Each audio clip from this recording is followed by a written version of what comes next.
दुष्कर्म हो रहे हैं, महिलाओं की इज्जतें लूट रही है, घटनाएं हो रही है, हत्याएं हो रही है, लूट हो रही है, डकैती हो रही है, तो इससे ज्यादा क्या हो सकता है। सूबे में फिर से योगी आदित्यनाथ मुख्यमंत्री बनेंगे। सरकार के हर साल 2 करोड़ नौकरी देने का वादा था और उन्होंने तो उल्टा 2 करोड़ नौकरी देने का काम किया है।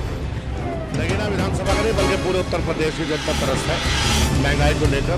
आज हम पहुंचे हैं बिजनौर जिले के कोतवाली देहात में। कोतवाली देहात नगीना विधानसभा क्षेत्र का हिस्सा है। इससे पहले अगर मैं नगीना विधानसभा क्षेत्र की बात कहूं तो नगीना विधानसभा क्षेत्र बिजनौर जिले की 8 विधानसभा सीटों में से एक है और यहाँ से जो विधायक है वो मनोज पारस हैं, जो सपा के विधायक हैं। उन्होंने 2017 में अपने प्रतिद्वंदी श्रीमती ओमवती को यहाँ से पराजित किया था। बात अगर की जाए 2012 के चुनाव की तो 2012 में भी यहाँ के विधायक थे मनोज पारस और उन्होंने ओमवती को यहाँ से पराजित किया था और सपा सरकार में मंत्री भी रहे थे। तो नगीना विधानसभा में आए हैं और नगीना विधानसभा के क्षेत्र के लोगों से समझने की और जानने की कोशिश करेंगे कि नगीना विधानसभा के क्या मुद्दे हैं और इस क्षेत्र के क्या मुद्दे हैं। यही समझने के लिए आज हम बिजनौर जिले में पहुंचे हैं और ये सीट और भी महत्वपूर्ण मानी जाती है क्योंकि जब 2017 का चुनाव हुआ था तो बिजनौर जिले की 8 विधानसभा सीटों में से सिर्फ 2 विधानसभा सीटें सपा के पाले में गई थी। लेकिन मौजूदा वक्त की अगर बात की जाए तो मौजूदा वक्त में सपा के पाले में 3 विधानसभा सीटें हैं। चूंकि नूरपुर विधानसभा सीटों पर जो लोकेंद्र चौहान थे उनकी मौत होने के बाद वो सीट भी सपा के पाले में गई थी। मेरे साथ यहाँ पर कुछ लोग मौजूद हैं, उनसे समझने की और जानने की कोशिश करेंगे कि नगीना विधानसभा के क्या मुद्दे हैं। 2022 का जो चुनाव होगा क्या सपा फिर वापसी करेगी या भारतीय जनता पार्टी की सरकार बनेगी या बहुजन समाज पार्टी की सरकार बनेगी। मेरे साथ कुछ लोग मौजूद हैं, उनसे बात करने की और समझने की कोशिश करूंगा। चाचा क्या नाम है आपका? मोहम्मद इलियास कुरैशी। मोहम्मद इलियास कुरैशी। चाचा क्या देखते हैं 2022 का चुनाव करीब है, तमाम पार्टियां चुनावी मैदान में आ गई हैं और तमाम प्रत्याशी हैं वो चौखट दर चौखट जा रहे हैं और वोट की अपील कर रहे हैं। वोट इसे देंगे सपा को, सपा की जाए। भारतीय जनता पार्टी आखिर नहीं हमारा तो सपा का ही है। पिछले 5 सालों में कितना विकास कार्य हुआ है भारतीय जनता पार्टी की सरकार में? नहीं कुछ नहीं। यार यहाँ का तो सपा का है, ये तो पक्की सीट है सपा की। लगातार यहाँ से विधायक है 2 बार सपा के मनोज पारस दोबारा विधायक प्लस रहेगी सीट। और भी कुछ लोग मौजूद हैं और मेरे साथ यहाँ पर एक युवा नेता है सपा समाजवादी पार्टी के, उनसे भी समझने की और जानने की कोशिश करूंगा कि आखिर मुद्दे क्या हैं विधानसभा क्षेत्र के और यहाँ के लोगों के। विकास देखना, उत्तर प्रदेश के अंदर जितना विकास हमारे लोकप्रिय समाजवादी पार्टी के राष्ट्रीय अध्यक्ष श्री अखिलेश यादव जी ने उत्तर प्रदेश के अंदर जितने विकास कार्य किए हैं, मैं समझता हूँ शायद हिंदुस्तान के अंदर कहीं इतना विकास ना हुआ हो। चाहे रोजगार की बात हो, चाहे विकास की बात हो, चाहे शिक्षा की बात हो या किसी भी वर्ग की बात हो, माननीय राष्ट्रीय अध्यक्ष जी ने बिना भेदभाव के सभी वर्गों का काम करने का काम किया है और आज उनको जनता याद कर रही है। इंशाल्लाह पूरी उम्मीद के साथ मैं कहता हूँ कि 2022 के अंदर पूर्ण बहुमत हम पार करेंगे। लेकिन मुद्दे क्या रहने वाले हैं? नगीना विधानसभा के क्या मुद्दे हैं? नगीना विधानसभा क्षेत्र के लोगों के क्या मुद्दे हैं? सभी के जनता याद कर रही है मुद्दे। जितने काम किए हैं उत्तर प्रदेश के अंदर अखिलेश यादव जी ने, चाहे सड़क निर्माण हो, मैं अक्सर देखता था नगीना से बिजनौर तक सड़कें टूटी हुई होती थी, आज भी है, लेकिन अखिलेश यादव जी की सरकार में सड़कों के चौड़ीकरण हो, चाहे बिजली घर हो, चाहे योगी सरकार तो कह रही है कि पहले गुंडे माफियाओं की सरकार थी और गुंडे माफियाओं पूरे उत्तर प्रदेश में आतंक मचाए रहते थे, लेकिन जब से भारतीय जनता पार्टी की सरकार बनी है तो उन्होंने गुंडे माफियाओं को या तो वो जेल की सलाखों के पीछे पहुंच गए हैं या ऊपर पहुंचा दिए गए हैं। आज ये सारी जनता देख रही है और सब जनता को पता है दुष्कर्म हो रहे हैं, महिलाओं की इज्जतें लूट रही है, घटनाएं हो रही है, हत्याएं हो रही है, लूट हो रही है, डकैती हो रही है, तो इससे ज्यादा क्या हो सकता है? थानों के अंदर हत्याएं हो जाती है। ये उत्तर प्रदेश है, ये जनता सब जाग चुकी है। जनता धोखे में आने वाली नहीं है। जनता 2022 के अंदर अखिलेश यादव जी को पूर्ण बहुमत से मुख्यमंत्री बनाने जा रही है। सलमान जी, वजह क्या मानते हैं? 2012 से 2017 तक आपकी सरकार रही और 2017 में आप चुनाव लड़े, सपा ने काफी मेहनत की और आपने गठबंधन भी किया, लेकिन बावजूद इसके आप कि सरकार हार गई और कहीं ना कहीं एक विफल रही। भारतीय जनता पार्टी धोखा देकर आई है। लोगों को कहा था कि आपके खाते में इतने इतने पैसे आएंगे, कुछ नहीं है, सब झूठ था। वो जनता अब जान चुकी है। अब जनता धोखे में आने वाली नहीं है। 2022 में फिर अखिलेश यादव जी को जनता याद कर रही है। विधानसभा क्षेत्र के कोतवाली देहात में इस वक्त हम मौजूद थे और हम जान रहे थे और समझ रहे थे कि नगीना विधानसभा क्षेत्र का क्या मूड है और नगीना विधानसभा क्षेत्र के लोगों का क्या मूड है। अगले किसी और जगह पर फिर मुलाकात होगी। चैनल को सब्सक्राइब कीजिए और वीडियो अच्छी लगे तो लाइक और कमेंट करके जरूर बताइए। तो हर पार्टी करती है, हम भी कर रहे हैं, पर इंशाल्लाह जब पोलिंग खुला हुआ तो वक्त टाइम आने पे जब पता चलेगा। 15-15 लाख रुपए देंगे। क्या नाम है?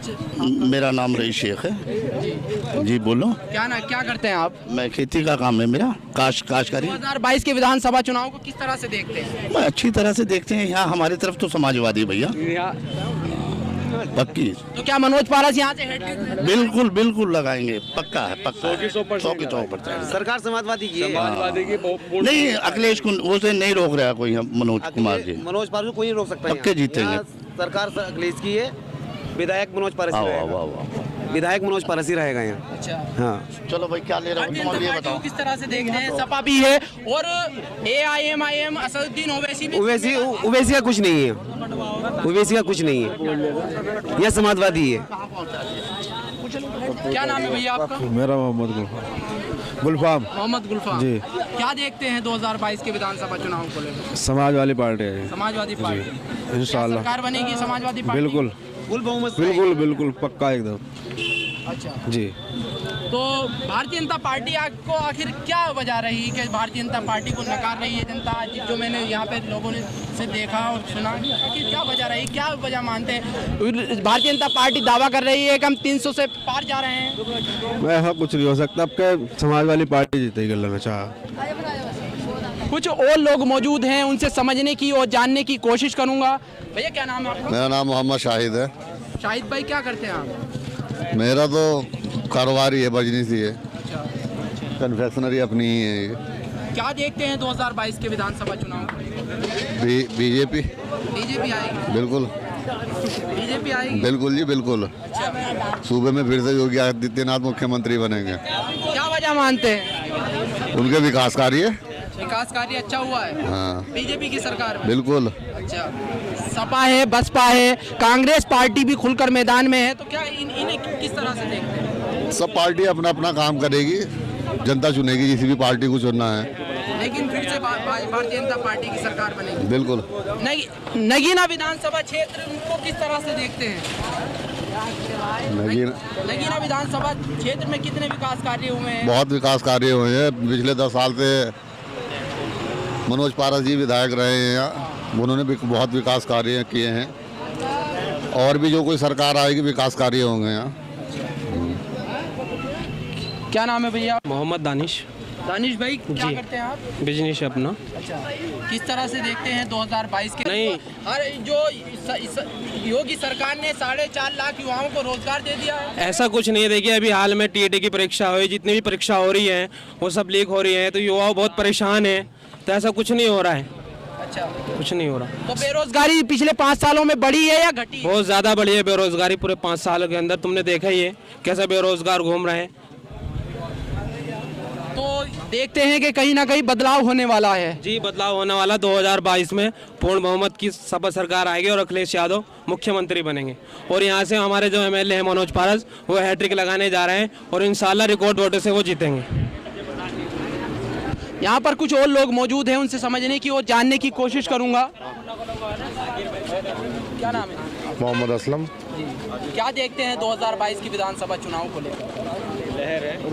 हम ये देखते हैं कि बीजेपी की सरकार जो है वो हर दौर पे, हर टाइम पे विफल रही और जनता बदलाव चाहती है। आखिर किन क्या मुद्दे रहने वाले हैं नगीना विधानसभा क्षेत्र के? नगीना विधानसभा का नहीं बल्कि पूरे उत्तर प्रदेश की जनता त्रस्त है महंगाई को लेकर। गरीब आदमी का आज के टाइम में कन्ना खाना बेघर हो गया है, कन्ना खाना मुश्किल हो गया है। बच्चों की तालीम, शिक्षा का मामला जो है वो ठप पड़ा है। कारोबार नाम की कोई चीज़ नहीं है, कोई किसी तरह की ग्रांट नहीं, कोई सहायता नहीं, बस महंगाई, बेरोज़गारी ये चरम सीमा पे। उत्तर प्रदेश सरकार तो दावा कर रही है कि वो लग 300 से पार जा रहे हैं, और वो इनके और उनके पास कोई मुद्दा नहीं। इसके अलावा वो यूपी की जनता को भ्रमित करना चाहते हैं और ये भ्रमित करके वो अपना काम निकालना चाहते हैं, जबकि जनता जागरूक हो चुकी है, जनता जान चुकी है, जनता परिवर्तन चाहती है। और इन 2022 में जनता अखिलेश जी को चाहती है, अखिलेश जी सरकार बनाएंगे। सपा ने तो ये भी वादा किया था 2017 में कि 2017 में पूर्ण बहुमत के साथ सरकार बनाएंगे। 5 साल सत्ता में रहे, लेकिन उसके बाद जो है यानी कि जो उरूज पे थी वो फर्श पे पहुंच गई सपा की। जहाँ तक समाजवादी की सरकार का सवाल है, तो इतना विकास कार्य आज तक उत्तर प्रदेश के इतिहास में किसी ने नहीं कराया जितना अखिलेश यादव जी ने कराया था। लेकिन जो सांप्रदायिक का माहौल देकर भाजपा कामयाब हुई थी, अब खास तौर से हिंदू वोट जागरूक हो चुका है और भारतीय जनता पार्टी की नीति और नीति को समझ गया है। इसलिए अब हिंदू वोट समाजवादी की तरफ चल पड़ा है, तो इसलिए 2022 में समाजवादी सरकार बनेगी। तो कहीं ना कहीं देखते हैं कि बदलाव होने वाला है इंशाल्लाह। कुछ और लोग मौजूद हैं, उनसे भी समझने की और जानने की कोशिश करूंगा कि आखिर 2022 के विधानसभा चुनाव को लेकर क्या मुद्दे रहने वाले हैं और किन किन मुद्दों को लेकर यहाँ की जनता वोट करेगी। भैया क्या नाम है? विकास मोहम्मद वारिस। जी, मुद्दा विकास का ही रहेगा, अखिलेश जी का विकास की अपील कर रहे हैं। वोट इसे देंगे सपा को, सपा की जाएगी। भारतीय जनता पार्टी आखिर नहीं, हमारा तो सपा का ही है। पिछले 5 सालों में कितना विकास कार्य हुआ है भारतीय जनता पार्टी की सरकार में? नहीं, कुछ नहीं। यहाँ का तो सपा का है, ये तो पक्की सीट है सपा की। लगातार यहाँ से विधायक है, 2 बार सपा के मनोज पारस दोबारा विधायक बने। कितने विकास कार्यों से कितने संतुष्ट हैं? ठीक कर रहा काम। जो भारतीय जनता पार्टी तो कहती है हमने विकास की गंगा बहा दी है। नहीं, हमें तो सही है मनोज पारस सही, हमें भारतीय जनता पार्टी से क्या। तो कहीं ना कहीं मानते हैं कि भारतीय जनता पार्टी की सरकार फेल विकास है। नहीं, फेल क्या मतलब, ठीक है, मगर वो अपनी जगह सही है, ये अपनी जगह सही है। भैया क्या नाम है आपका? मोहम्मद तालिब। मैं समाजवादी से जिला सचिव हूँ लोहिया वाहिनी का। लोहिया वाहिनी जी। तो क्या देखते हैं ये जो विधानसभा चुनाव है आने वाला, इंशाल्लाह हमारे जो विधायक है तीसरी बार चुने जा रहा है। इंशाल्लाह समाजवादी की पूर्ण बहुमत से सरकार आ रही है। 403 सीटों में से 351 सीटें समाजवादी की आ रही है। आपने तो 2017 में भी कहा था कि हम पूर्ण बहुमत के साथ सरकार बनाने जा रहे हैं। इस बार इंशाल्लाह पक्की है। 2017 में क्या हुआ था फिर? 2017 में कुछ कह नहीं सकते, मशीनों में गड़बड़ी हुई, क्या हुई, इस चीज़ के लिए हम कुछ कह नहीं सकते, क्योंकि आने वाला जो वक्त है इंशाल्लाह ये अखिलेश भैया का है। तो अखिलेश की सरकार 5 साल रही, लेकिन सरकार जनता ने नकार दिया। सारे काम तो होते नहीं है, पर इस बार इंशाल्लाह जैसे कि उम्मीद है, बहुत तगड़ी लहर आ रही है समाजवादी की। उत्तर प्रदेश पश्चिम से भी, वहाँ से उधर की कई सीटें ऐसी है जहाँ से बीजेपी थी, पर इस बार समाजवादी है। भारतीय जनता पार्टी तो दावा कर रही है कि वो 350 से ऊपर जा रही है। दावा तो हर पार्टी करती है, हम भी कर रहे हैं, पर इंशाल्लाह जब पोलिंग खुलेगा तो वक्त टाइम आने पे जब पता चलेगा। ये 15-15 लाख रुपए देंगे। क्या नाम है? मेरा नाम रईस शेख है। जी बोलो। क्या करते हैं आप? मैं खेती का काम है मेरा, काश्तकारी। 2022 के विधानसभा चुनाव को किस तरह से देखते हैं? अच्छी तरह से देखते हैं। यहाँ हमारी तरफ तो समाजवादी भैया पक्की। तो क्या मनोज पारस यहाँ से हेड? बिल्कुल लगाएंगे, पक्का है, पक्का 100% सरकार समाजवादी की है। नहीं, अखिलेश को वो से नहीं रोक रहा कोई, मनोज कुमार जी। मनोज पारस को कोई नहीं रोक सकता है। पक्के जीतेंगे।